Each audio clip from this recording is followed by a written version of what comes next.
Pero me llegó. Mis amigos se vuelven canosos, como yo. Se mueven más lento, como yo.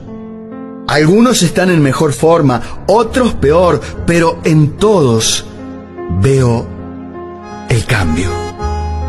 Eran jóvenes y vibrantes como yo. Ahora somos aquellas personas mayores que nunca pensamos que seríamos algún día. Así, hemos entrado en esta nueva etapa de la vida, casi sin estar preparados.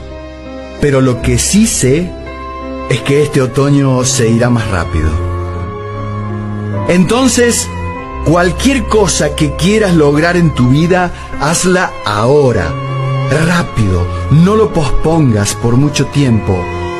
Haz todo lo que puedas hoy, porque nunca estarás seguro cuándo termina el otoño. Vive el hoy y el ahora, y dile ahora las cosas que quieres a tus seres queridos.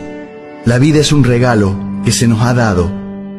Entonces, goza tus días, sé feliz y recuerda, la verdadera riqueza es la salud, no las piedras de oro y plata o el dinero en el banco, ni las cosas materiales, porque no entran en ningún cementerio. Olvida la idea de que todo tiempo pasado fue mejor, pero no olvides que hay muchísimas cosas viejas que son buenas. Las viejas canciones, las películas clásicas y, lo mejor de todo, tus amigos del alma. Lo importante no es lo que has reunido o acumulado, sino lo que has repartido y lo que has dado, lo que has entregado con generosidad y amor. Eso es lo que dirá la clase de vida que has tenido. Envía estas palabras a un amigo, a un afecto o a quien sea, porque todos tendremos el otoño de la vida.